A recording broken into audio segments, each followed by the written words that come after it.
Antes de iniciar, quiero compartirles por qué quiero desarrollar este tema.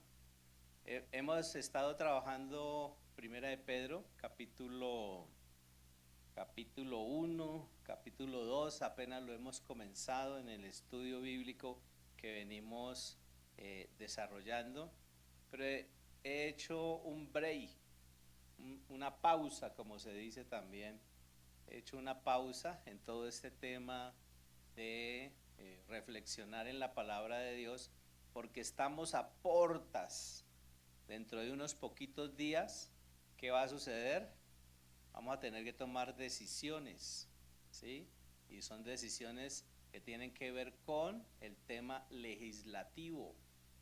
Y ese tema legislativo, aunque a algunos no nos gusta, aunque hay gente que dice que nosotros los cristianos no deberíamos hablar de ese tema, que no deberíamos participar. Bueno, hay toda una serie de justificaciones o excusas para que nosotros no seamos eh, actores activos, ¿sí?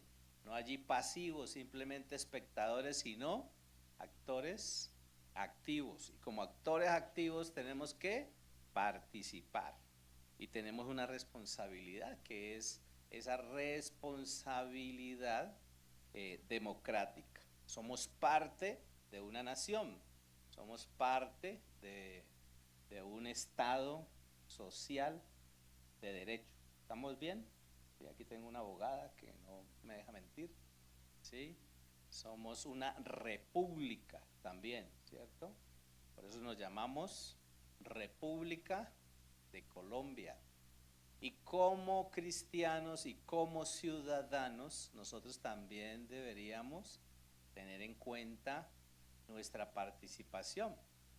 Ahora, en este tema de la participación social como actores activos, nosotros tenemos un papel muy importante. Por ejemplo, ustedes viven en un barrio y en ese barrio, al siguiente barrio más el otro barrio, se establece una serie de comunas. Nosotros vivimos en comunas, en barrios, comunas, y hay juntas de acción comunal. Usted conoce al presidente de la Junta de Acción Comunal de su barrio, Julia Adriana. Pregúntenle a Julia Adriana, que ya sí conoce al presidente. ¿Sí lo conoce? No. Entonces, averígüelo, porque tiene que ver con nosotros, ¿sí? Y las juntas de acción comunal tienen que ver con nosotros, con cosas que pasan alrededor de nuestro vecindario. Y nosotros somos vecinos. Por eso cuando usted ve salir al que está ahí, vive enseguida de su casa, ¿usted qué le dice? Usted le dice, buenos días, ¿sí? O como a Ana Patricia, vecina, buenos días, venga para acá, vecina, hágase eso. Entonces, tenemos vecinos y somos conciudadanos. Pertenecemos a una ciudad, a un departamento y a una nación. Y dentro del espectro de lo que nos enseña la Biblia, hay temas para todo. Y un tema interesante que nosotros deberíamos considerar es el liderazgo, pero el liderazgo desde una perspectiva bíblica. En la Biblia habla que nosotros somos llamados a liderar. En otras palabras, somos llamados a servir. Cuando alguien dice, yo soy líder, es porque usted está sirviendo en algo. Usted no puede ser líder si usted está sentado mirando cómo el otro hace, ¿sí? Un líder es el que está sirviendo, colaborando, ayudando en algo. Y entonces en la Biblia tenemos un liderazgo que es el liderazgo bíblico. Ahora, cuando hablamos del liderazgo, tenemos que hablar de varias cosas. Una tiene que ver con la mayordomía. Cuando hablamos de mayordomía, ¿a qué estamos haciendo referencia? A administrar. Usted y yo debemos administrar nuestra vida, administrar nuestra familia y administrar las diferentes esferas donde Dios nos ha colocado, ¿sí? Y tenemos que hacerlo de la manera correcta, dentro de los preceptos, dentro de los principios que Dios ha establecido para ser buenos mayordomos. ¿Han oído esa expresión? ¿Sí? Tenemos que ser buenos mayordomos de todo lo que tenemos de parte de Dios. Pero otro aspecto que también tiene que ver con el desarrollo del servicio o del liderazgo bíblico es la justicia. Nosotros tenemos que propender, tenemos que trabajar en función de que se hagan las cosas dentro de lo justo, que las cosas sean hechas justas. Y otro aspecto es el carácter. El que sirve, el líder, tiene que reflejar el carácter que ha ido formando, que ha ido construyendo en su proceso de edificación, de discipulado. Por eso insistimos tanto en la edificación, en el discipulado. Si usted no se edifica, usted no crece. Si usted no se edifica, pues no va a crecer, y como no crece, no va a madurar, y como no madura, entonces no se desarrolla, ¿sí? No alcanza a entender cuál es el propósito que Dios tiene con su vida.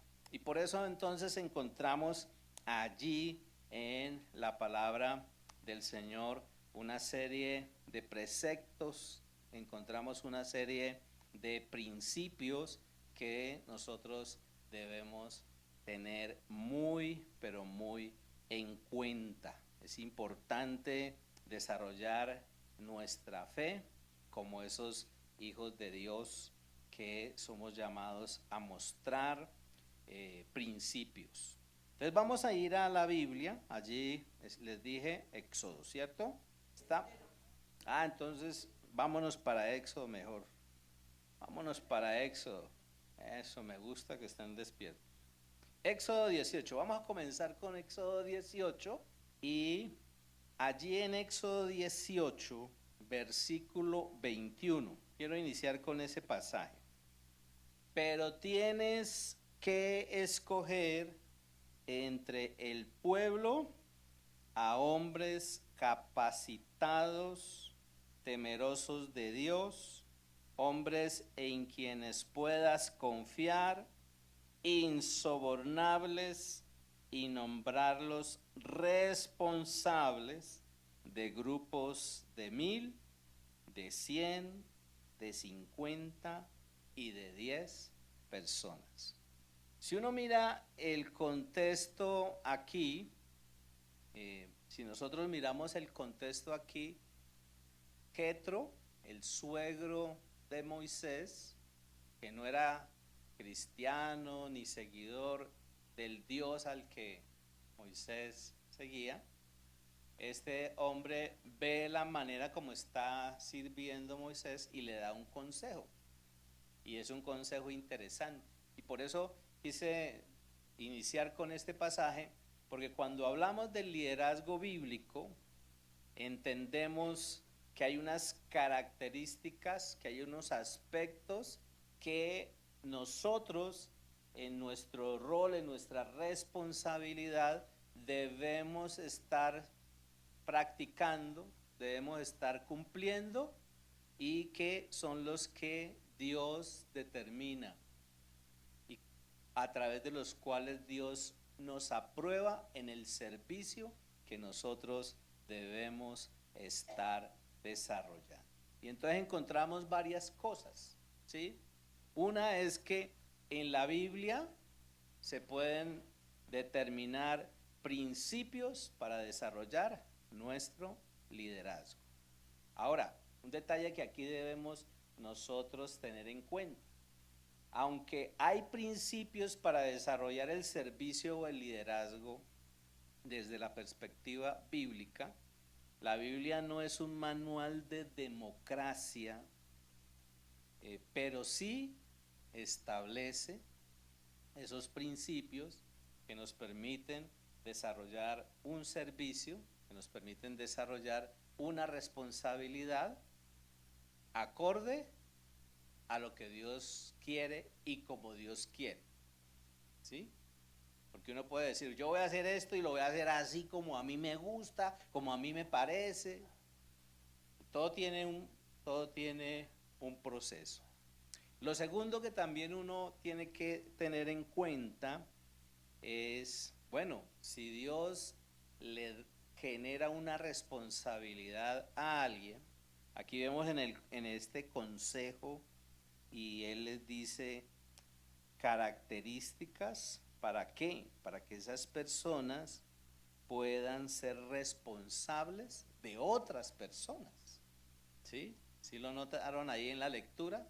Ahí en su Biblia, si está mirando la Biblia, al final del pasaje, en el versículo 21, dice que deben ser nombrados para ser responsables de esos grupos a los que iban a liderar, a los que iban a servir. Y me imagino aquí, o me imagino no, deduzco aquí mejor que uno encuentra que algunas personas iban a ser nombradas para liderar a un grupo muy grande. Ahí dice 1000, ahí luego dice 100, luego dice 50, luego dice 10. O sea, hay como una especie de estructura que nosotros encontramos allí, ¿sí? Y que le está aconsejando para que haya mayor efectividad, practicidad, funcionalidad en lo que él estaba emprendiendo. Entonces, ¿qué es lo que Dios aprueba? Pues Dios aprueba que un líder debe reflejar, entre otras cosas, esto que les planteé inicialmente: mayordomía. O sea, un líder tiene que administrar y saber administrar esas 10, esas 50, esas 100 o esas 1000, ¿sí? Dependiendo de la responsabilidad que asuma. Hay gente que Dios en su sabiduría dice, no, este tiene pinta para dirigir 1000 personas, entonces démosle esa responsabilidad, porque Dios sí nos conoce, ¿cierto? Y uno a veces dice, uy, Dios, ¿por qué es que no me da una responsabilidad? Y a veces Dios lo ha probado a uno en lo poco, en cosas pequeñitas. Y en esas cosas pequeñitas uno a veces ha salido falto, ¿sí? Ha fallado, ha sido impuntual, no ha asumido su responsabilidad. Por eso las cosas que Dios aprueba son la mayordomía, la justicia y el carácter. Dios, entre todos los aspectos que mira, porque nos conoce absolutamente en todo, es que hayan estas cosas específicas en una persona que sirve o que lidera. Y esas cosas son fundamentales, ¿sí? Pero hay unas cosas o características fundamentales para que se le delegue estos aspectos o estas responsabilidades a alguno de nosotros. Quien sirve, quien asume una responsabilidad, debe ser alguien convertido a Cristo. ¿Se imaginan a ustedes a un pastor que no haya aceptado a Jesucristo predicando? Y alguien dice que los hay, ¿cierto? Que los hay. Entonces necesitamos tener en cuenta estos aspectos. Y interesante todo esto, ¿saben por qué? A mí me encanta mucho ese consejo de Jethro, porque nos confronta. Si yo veo que hay una persona que está manifestando, como dice en la Biblia, el que anhela obispado, buena obra quiere, ¿sí? El que quiere liderar, quiere servir, qué bueno, hay que aplaudirlo, ¿sí? Pero si alguien viene y me dice, yo quiero hacer esto, yo quiero estar en esta posición, qué bueno, pero en mi responsabilidad personal como cristiano, como ciudadano, aún como padre, como esposo, yo tengo que tener en cuenta, esta persona está siguiendo a Cristo, es un seguidor de Cristo, pero verdad, verdad, ¿no? Porque uno encuentra en la iglesia que hay gente que lleva años, pero todavía no se ha convertido a Cristo, ¿sí? Les gusta reunirse, pero no se han convertido a Cristo. Otro detalle es que esté identificado con Cristo. Tiene que estar identificado y decir, Jesucristo es mi Señor y mi Salvador. Y a mí no me da vergüenza decirlo públicamente en los medios. Jesucristo es mi Señor y mi Salvador. A mi jefe, mi Padre es Dios, el Creador. Y otro aspecto es el servicio a Cristo.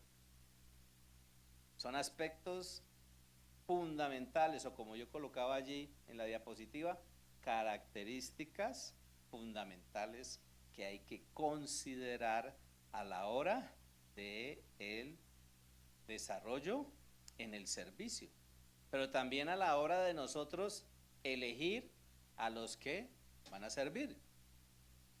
Y eso es clave. Por eso ustedes ven que los que de alguna manera se presentan acá al frente y participan, de alguna manera están viviendo un proceso de formación y se les nota, ¿cierto? Les han visto aquí personas que se han puesto aquí al frente y que han orado, que han ministrado, y es porque son personas que han ido desarrollando un proceso. Ahora, esto ha impregnado a la iglesia y esto se refleja dentro de la iglesia. Y por eso nosotros como Senfol no estamos exentos de esa influencia, de esta visión que encontramos en la Biblia, de desarrollar un liderazgo que sea bíblico. Por eso en Senfol tenemos un programa y ese programa se llama el Programa de Desarrollo Integral del Liderazgo, ¿sí? Y entonces encontramos que debe de manera integral desarrollarse nuestro liderazgo. Y por eso tenemos una visión, tenemos una misión y tenemos unos propósitos. Esa visión, esa misión la desarrollamos a través de esos propósitos. ¿Ok? ¿Estamos?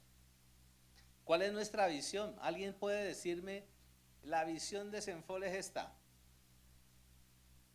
Ahí la tenemos, ¿cierto? Tienen el chancuco. Pero ¿no la sabíamos?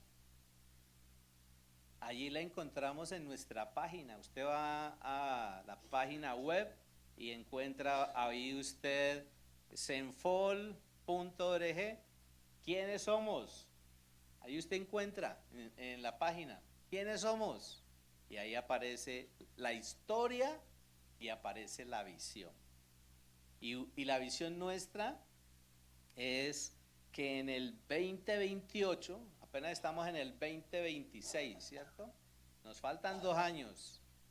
Y si no lo alcanzamos, nos toca renovar la visión. Porque entonces tenemos mucha gente sentada en la iglesia, pero no estamos logrando desarrollar la visión. ¿Y cuál es la visión? Que en el 2028 veremos una Colombia transformada a través de líderes y discípulos multiplicadores que reflejen el carácter de Cristo en todos los ámbitos de nuestra sociedad.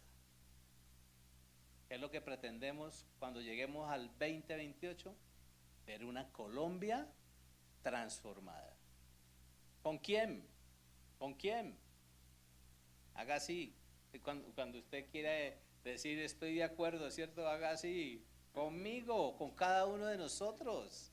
Cada uno de nosotros podemos ser parte de esta visión y deberíamos serlo, ¿sí? Pero también tenemos una misión. Para lograr esa visión necesitamos desarrollar la misión. ¿Y cuál es la misión? Nuestra misión es que nosotros vamos a estar formando discípulos, desarrollando líderes. ¿Para qué?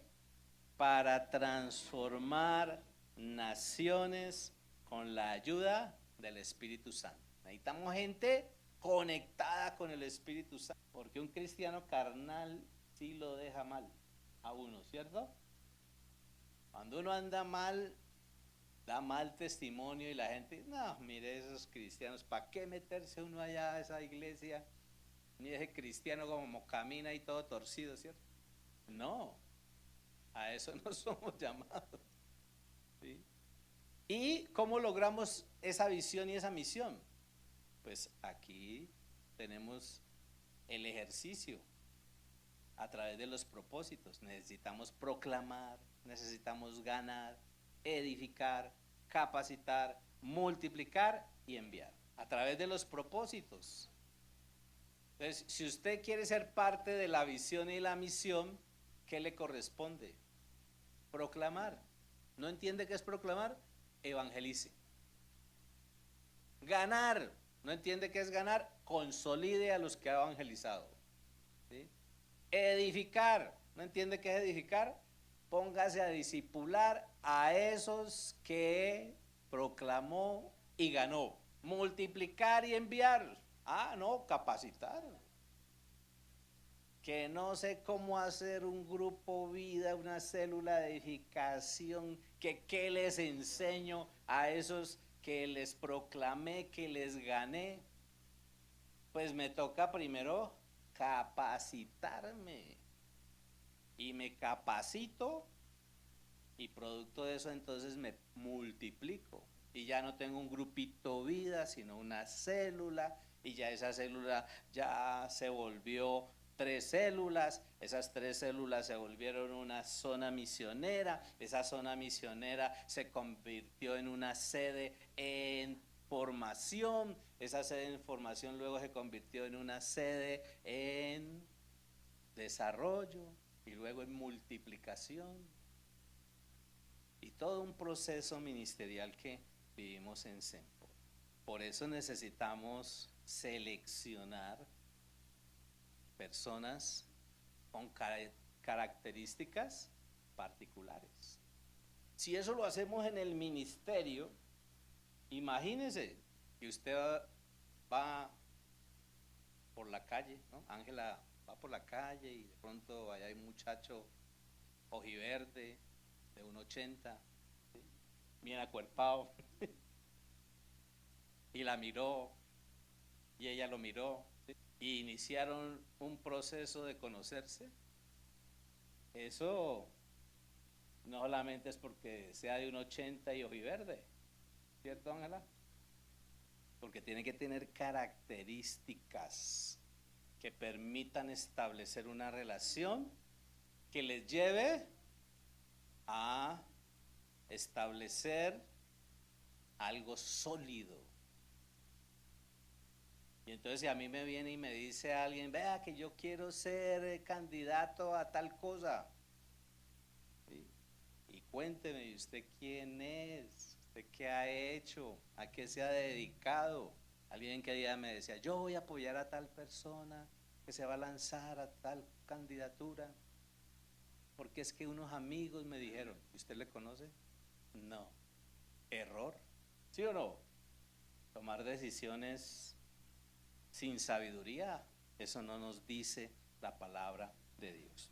¿De qué nos habla la Biblia? Pues volvamos a leer allí. Pero ahora sí, vamos a leer en la otra versión, Nueva Biblia de las Américas. Versículo 21. Dice, además escogerás de entre todo el pueblo hombres capaces, temerosos de Dios, hombres veraces que aborrezcan las ganancias deshonestas, y los pondrás sobre el pueblo como jefes de 1000, de 100, de 50 y de 10. Y aquí comienza lo bueno. Mira al que está allá a su lado, dígale, esto está bueno, esperemos el tinto para que ponga mejor, dígale. Esto está bueno. ¿Sabe por qué? Porque aquí empezó en ese consejo Jetro a Moisés, que estaba liderando un pueblo bastante grande. Era un grupo bastante grande que salió de Egipto. ¿Qué características nos recomienda Dios que tengamos en cuenta a la hora de establecerle responsabilidad a una persona que va a servir, que va a liderar? Pues ahí nos está diciendo, tiene que tener carácter y temor a Dios.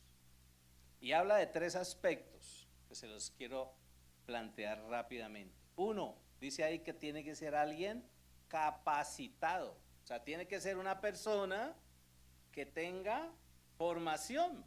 Esa formación puede ser formación bíblica, ¿sí? Principios bíblicos, pero también formación en otras áreas del saber humano.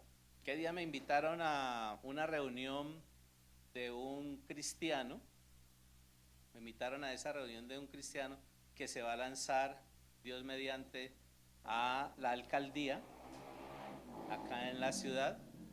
Y entonces, dentro de lo que él hablaba, él decía, esa persona decía, yo estoy terminando, estoy a punto de graduarme en un diplomado de todo ese tema del manejo público.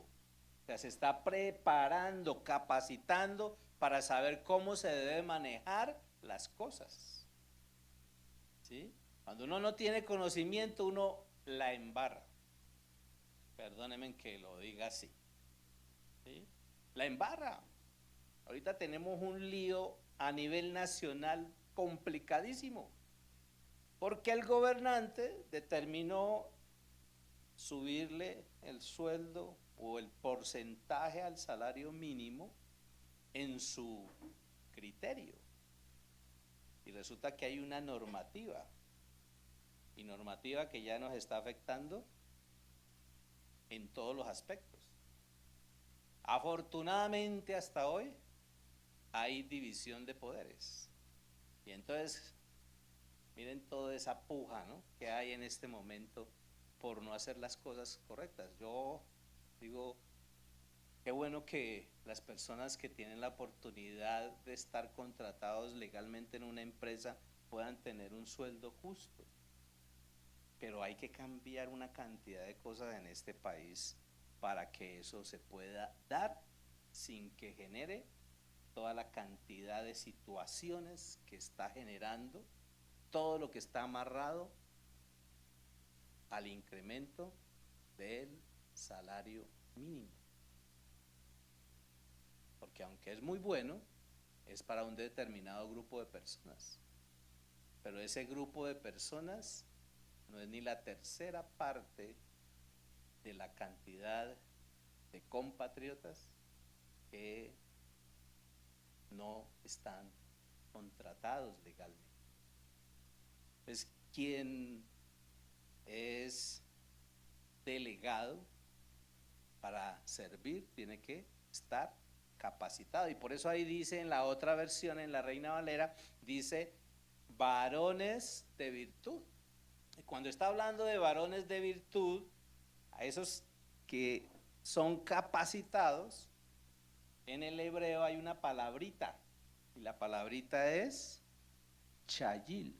Esa palabrita tiene una connotación interesante. Cuando habla de que son varones de virtud, está haciendo referencia a que esas personas, o sea, Moisés tenía que echarle el ojo y conocer a las personas y decir, este está capacitado, este tiene fuerza moral, o sea, no se tuerce, este es eficiente, porque se le ha puesto a hacer algo y lo hizo con excelencia, ¿sí? Capacitados. Pero también dice, debe tener temor de Dios. Alguien que tenga temor de Dios, o sea, en otras palabras, que sea una persona que tiene la disposición y la disponibilidad para rendir cuentas, para hacer un manejo sabio del poder que se le ha delegado. Recuerda que todos nosotros, si asumimos un rol de servicio o de liderazgo, se nos lo delegó. Somos responsables, se nos delegó eso. Pero como somos seres humanos y venimos de una condición caída, pues a veces se nos sube la espuma. Y entonces cuando a alguien se le sube la espuma, usted por eso ve países gobernados por dictaduras. Pero a eso no nos llama el Señor. Y lo tercero que yo extracto de ese pasaje, y lo colocaría así: cristianos de verdad. No solamente hombres, porque aquí pues de pronto lo está planteando literalmente así, hombres veraces, pero yo considero que en esta cultura actual hay mujeres con estas características también, capacitadas, con temor de Dios. Y yo he visto unas mujeres tremendas. Ahí en el Senado tenemos una mujer que uno dice, tremenda mujer cristiana que ha dado la cara y por la que tenemos que orar mucho, por oponerse a todo lo que se ha querido imponer a la brava en estos últimos tiempos.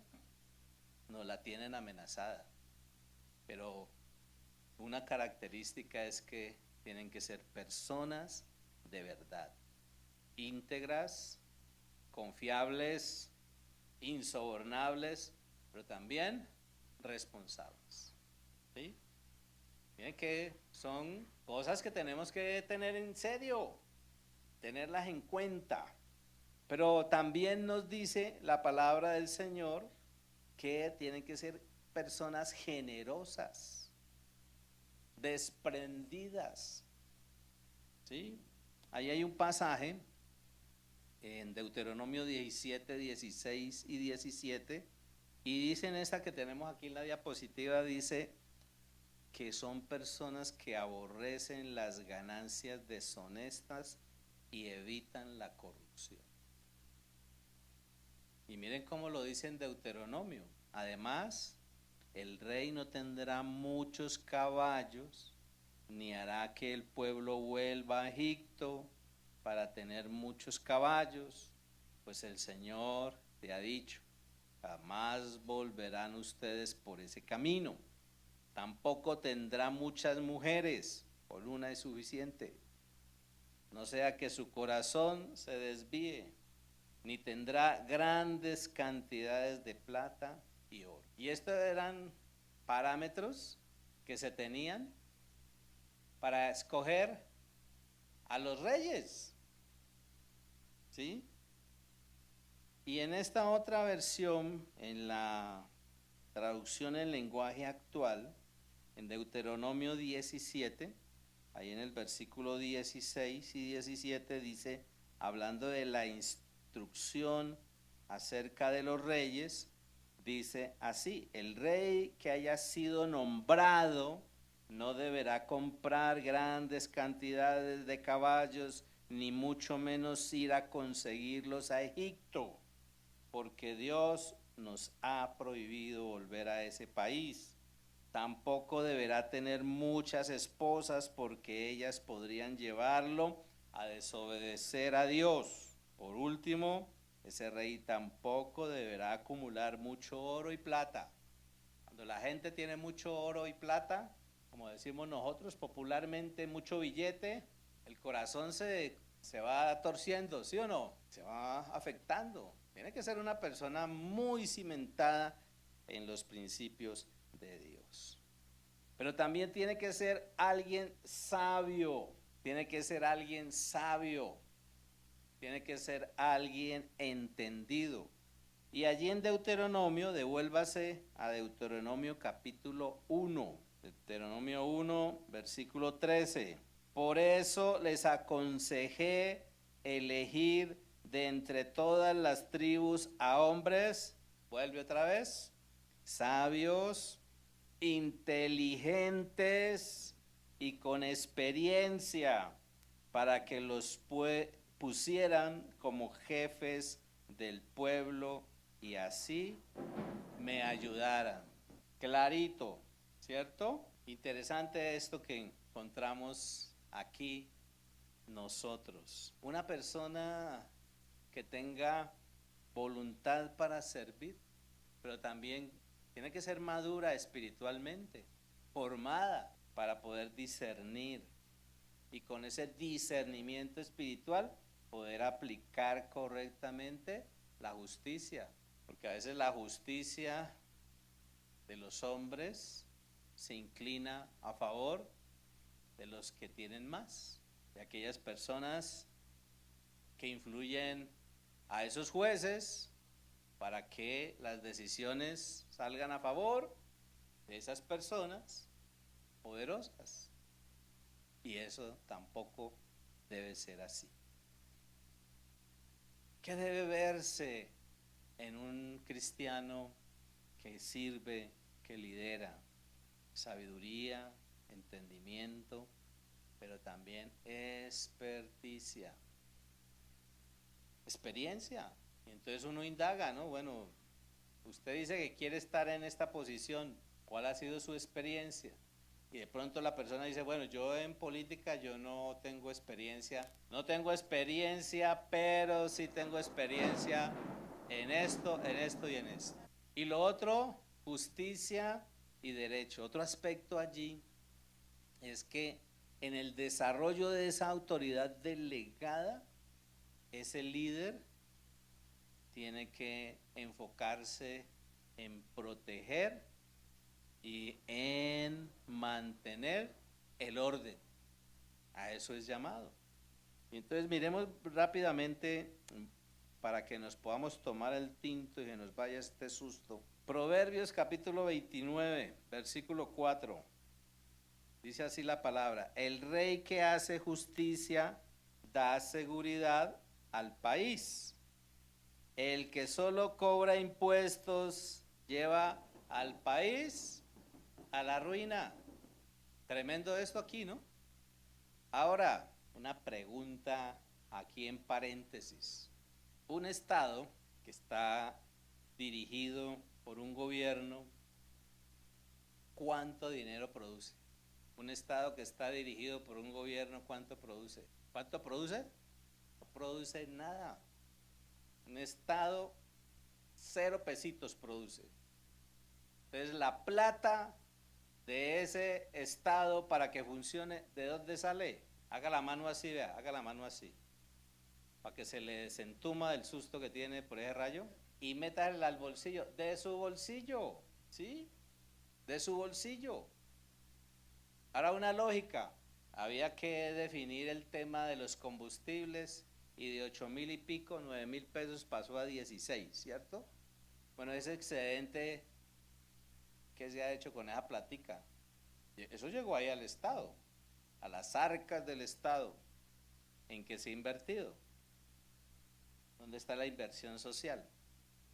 Por eso tenemos que hacer control político y saber, ¿no? Porque quieren hacer un puente allí elevado en Campanario. Para poderlo hacer, la administración se ha endeudado. Bueno, ahorita está en veremos eso. Está quieta la idea.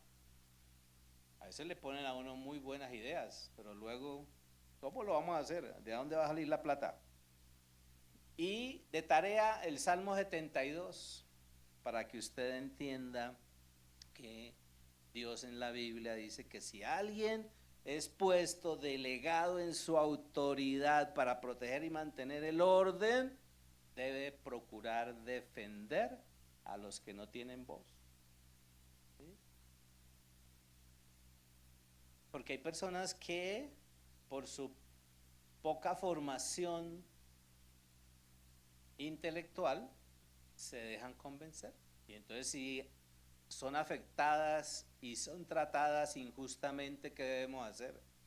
Pues buscar la manera de que se les tenga en cuenta y que se les haga justicia.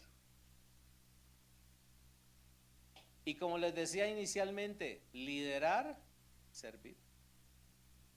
El concepto de liderazgo en la Biblia es servicio.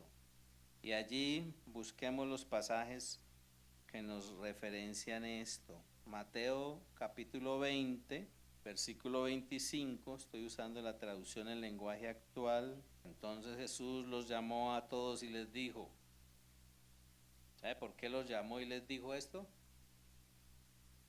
Porque la mamá de 2 discípulos del Señor fueron y le dijeron, Señor, se llama tráfico de influencias, ¿no?